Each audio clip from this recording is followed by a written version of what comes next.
চলছে আমড়ার সিজন আর বাজারে এখন প্রচুর পরিমাণে আমড়া পাওয়া যাচ্ছে। কাঁচা আমড়ার ভর্তা মাখা খাওয়ার পাশাপাশি তৈরি করতে পারেন বিভিন্ন রকমের আমড়ার আচার রেসিপি। আজকে তৈরি করে দেখাচ্ছি আমড়ার টক ঝাল মিষ্টি আচার রেসিপি। টক ঝাল মিষ্টি আমড়ার আচারের এই রেসিপিটি এতটাই মজাদার যে চুলা থেকে নামাতে দেরি হবে কিন্তু ফুরাতে দেরি হবে না। আমি এখানে হাফ কেজির মতো আমড়া নিয়েছি। আমড়াগুলোকে কিন্তু একবার পরিষ্কার পানি দিয়ে ধুয়ে নিয়েছি।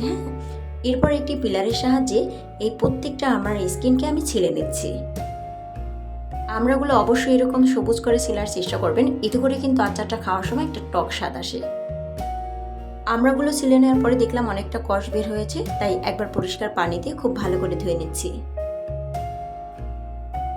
এদিকে একটা প্যানে পর্যাপ্ত পরিমাণে পানি বসিয়ে দিয়েছিলাম। পানিতে অলরেডি বলক চলে এসেছে। এরপর এই পানিতে হাফ টেবিল চামচের মতো লবণ দিয়েছি।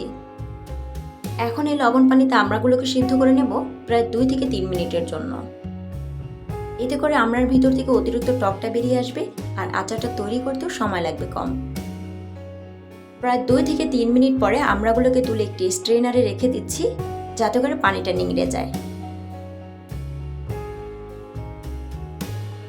একটা সসপ্যানে হাফ কাপ নিয়েছি সরিষার তেল। তেলটা যখন হালকা একটু গরম হয়ে আসবে, এরপর এতে আমি ফ্লেভারের জন্য 3টা শুকনো মরিচ দিয়েছি। এই শুকনো মরিচটা দেওয়ার কারণে কিন্তু আচার থেকে দারুণ একটা ফ্লেভার আসবে। 1 টেবিল চামচ দিয়েছি আস্ত পাঁচফোড়ন। আস্ত পাঁচফোড়নটা অবশ্যই দেওয়ার চেষ্টা করবেন, এতে করে কিন্তু আচারটা খেতে ভালো লাগে। এখন 1 টেবিল চামচ করে দিচ্ছি আদা বাটা এবং রসুন বাটা।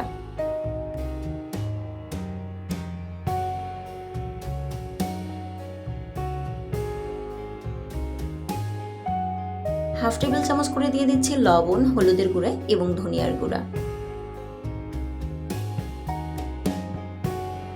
এখন মিনিট খানেক তেলের সাথে মশলাগুলোকে খুব ভালো করে ভুনে নিতে হবে।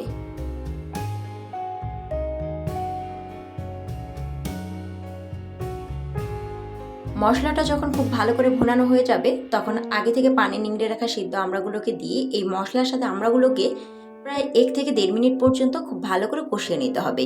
এতে করে কিন্তু আচার থেকে দারুণ একটা ফ্লেভার আসবে আর আমড়ার ভিতরেও মশলাটা প্রপারলি পৌঁছাতে পারবে।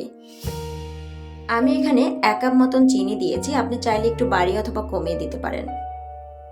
এই আচারটার লুকটা যেমন সুন্দর তেমনই ফ্লেভারফুল এবং টেস্টি। এটা খেতে ভীষণ ভালো লাগে। শুকনো খোলায় পাঁচফোড়ন ভেজে গুঁড়া করে নিয়েছি। এখানে প্রায় 2 টেবিল চামচের মতন পাঁচফোড়ন আছে। 1 টেবিল চামচ আমি এখন দিয়ে দিচ্ছি আর 1 টেবিল চামচ রেখে দিচ্ছি।